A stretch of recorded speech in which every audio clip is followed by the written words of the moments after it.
All right, old school NBA fans, self-researched NBA facts. I got another video for you here. Again, want to say thanks to anybody who watches my channel, subscribes to my channel. I really appreciate it. I feel like there's a good audience out there.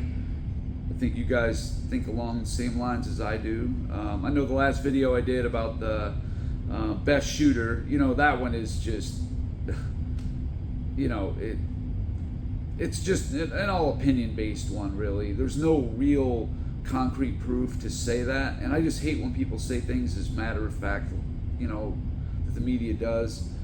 Now you want to say that Steph Curry is the best three-point shooter of all time, okay, fine, or even deep three-point shooter, no problem at all. And obviously he's a great free throw shooter, no doubt about it. But the mid-range is where, Curry is very mortal. There's been many players that, just are better than he is in mid-range, and that's in heavy traffic, with defenders in their face. In previous eras, people could get a lot closer to you, so you had to develop fadeaways. You had to have good footwork. You didn't get a sidestep, like James Harden was always famous for. It's like, oh, the defender's here, I'll just jump over here, do a little hop step, and not get called for a travel. You couldn't do that in the 2000s, 90s, 80s, 70s, so on and so forth. No, you get called for traveling immediately. But okay, anyway, in this video, it's kind of in a response to Scap Attack, who thinks the 2001 Lakers are the best team of all time.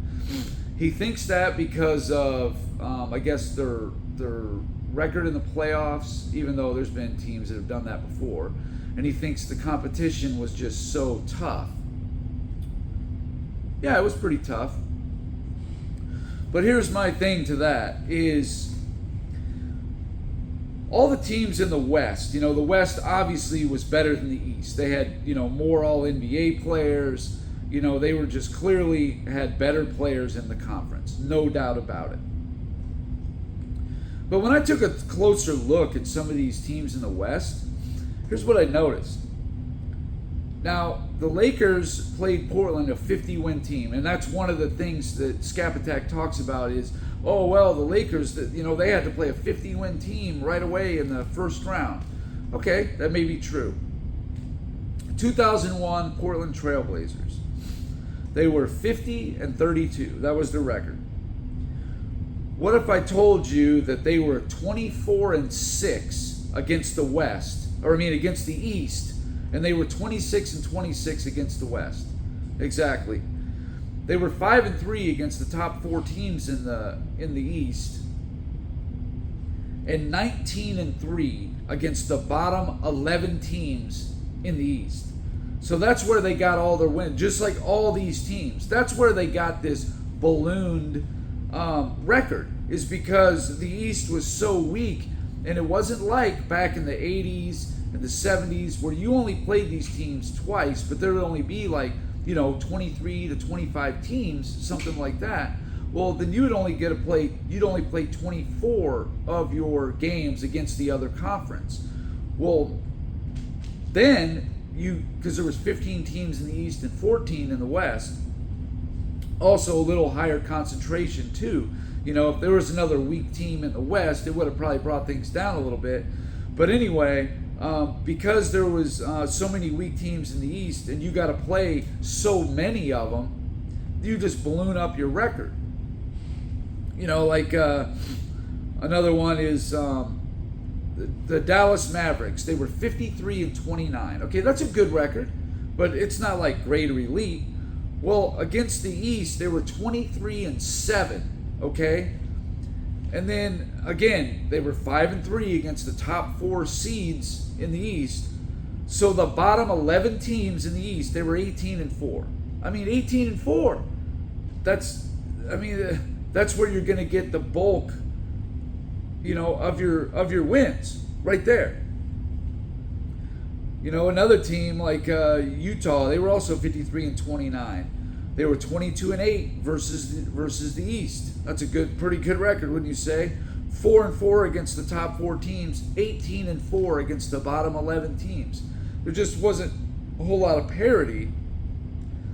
The Lakers themselves, get this, they were 22-8 versus the East. 2-6 against the top 4 teams in the East. The bottom 11, they were 20-2. That was the record, because you just got to feast on all these bad teams. And here's in the East, Philadelphia was the number 1 seed. They were 56-26. And yes, they had the MVP and they had the Defensive Player of the Year, even though it was an older Mutombo. He probably shouldn't have won it, but whatever, he did. The number 2 seed was Milwaukee Bucks.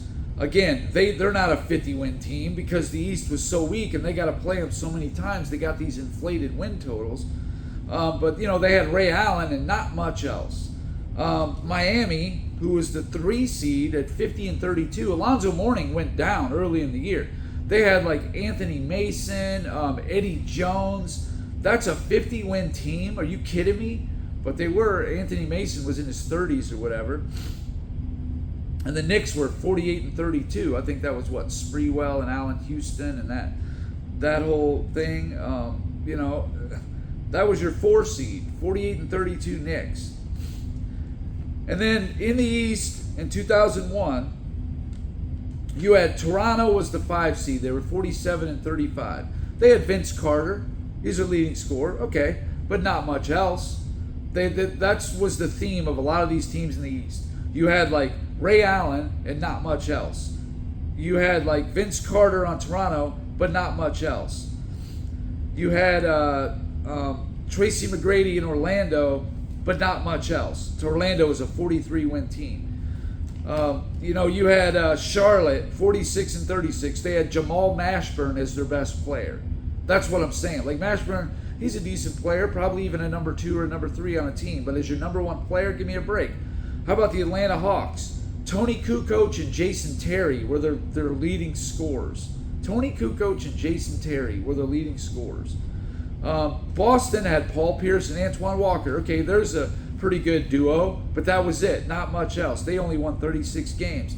Cleveland, 30-52 Cleveland. They had Andre Miller and Lamond Murray were their leading scorers. The Bulls were 15-67. They had Elton Brand and Ron Mercer. Elton Brand was in his maybe 2nd year. How about the Wizards? They were 19-63. They had Juwan Howard and a rookie Richard Hamilton as their best players. That's what I'm saying. There just wasn't a lot of talent in the East at all. It was so pathetically weak, and the West got to play them for a little more than 3/8 of their schedule. So you got to feast on these East teams that kind of inflated your record a little higher than it was.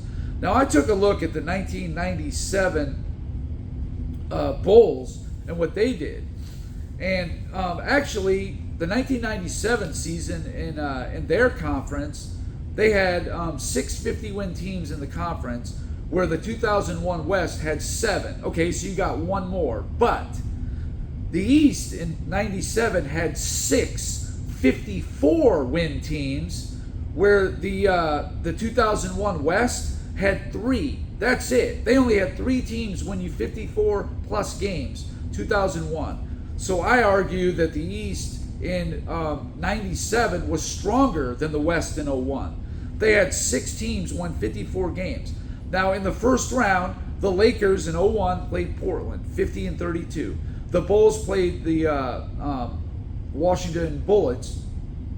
They were 44-38. So okay, the Lakers had a tougher first round matchup going by record. Okay, fine. In the next round, the 2001 Lakers played the 55-win Sacramento Kings. Well, the Bulls played the 56-win Atlanta Hawks in the semifinals. And they were not a scrub team. Christian Laettner made the All-Star team. You had Steve Smith, who was an All-Star the year before, the year after. You had Mookie Blaylock, who was getting steals leaders in all defenses. You had Dikembe Mutombo, who, again, you think Mutombo's good in 01? He was much better in 97. The Hawks were a legit team in 97. They won 56 games. I think they even beat the Bulls in game 1 or 2 in that series. But anyway, then in the next round, in the conference finals, the Lakers played the 58-win San Antonio Spurs. Now, they had Duncan, and Robinson was still, pretty good player. I think he was third-team All-NBA. But, that not much else, really. But still, those two players made them 58-24. Well, the Bulls had to play the Miami Heat, who were 61-21. And they had P.J. Brown, who was all defense. They had Dan Marley, Jamal Mashburn. They had, what was his name? Rashawn Leonard, who was a good player. They had Tim Hardaway, Alonzo Mourning. Miami beat the Bulls 2 out of 3 in the regular season. And they were 61-21, a better record than San Antonio's 58-24. And then in the finals, the Lakers in 01 played Philly, a 56-win team that needed 7 games to barely escape a 52-win Milwaukee team. But that didn't get mentioned in Skabatek's video. In 97, the Bulls played the Jazz, who were 64-18, who swept the Shaq Kobe Lakers. Now, I know Kobe was a rookie, but still swept them out. Also they beat, in 97, they beat Houston, who had Olajuwon, Barkley, and Drexler in the Western Conference Final. I know those guys were older, but still they were a 57-win team, pretty good team. And, the Jazz beat them in 6, and the Jazz were 46-8 in the second half of the season. And into all the way through the Western Conference playoffs to the finals. They were 46-8. This team was on a mission. They were a very good team. Much better than the 2001 Philadelphia 76ers, I can tell you that. The Jazz don't get a lot of love, but everything changed for them when they got Jeff Hornacek in, I think it was the 95 season. They won 60 games. They just happened to run into the buzzsaw that was the 95 Rockets. In 96, they almost made the finals, but they lost in 7 to Seattle. It was a tough series. And then, of course, they made the finals in 97 and 98.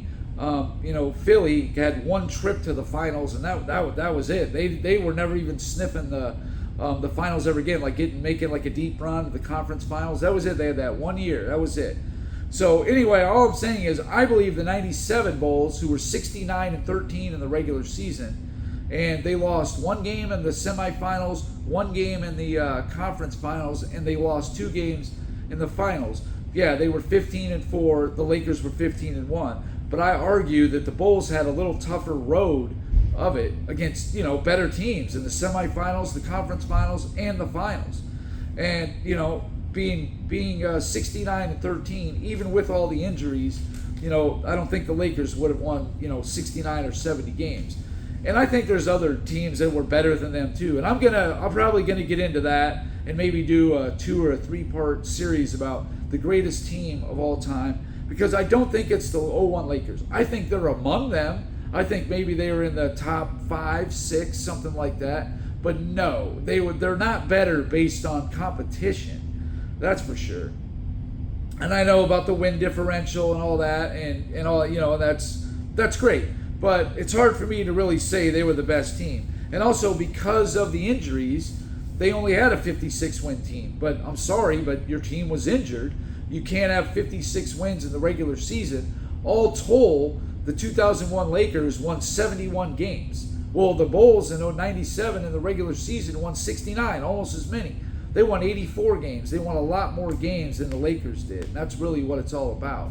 So anyway, that's probably it for this video, but like I said, I'll probably get into a series of other videos about who the best team is, because it's really hard. Again, it's going to be an opinion-based thing, no doubt about it. All this stuff really is to a point, but you got to bring some facts behind it. Now, Skabatek, you did bring facts. I'll give you that much. You did. But I just argue that, just because of the win differential, because some of those teams I thought in the West weren't as good as what the records indicated.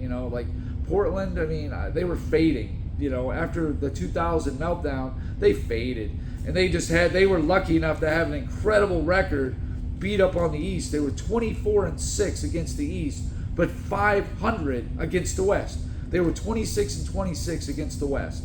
So to me, beating Portland, in the first round is not really anything special at all. But anyway, that's it for this video. There will be more to follow. Thanks for watching.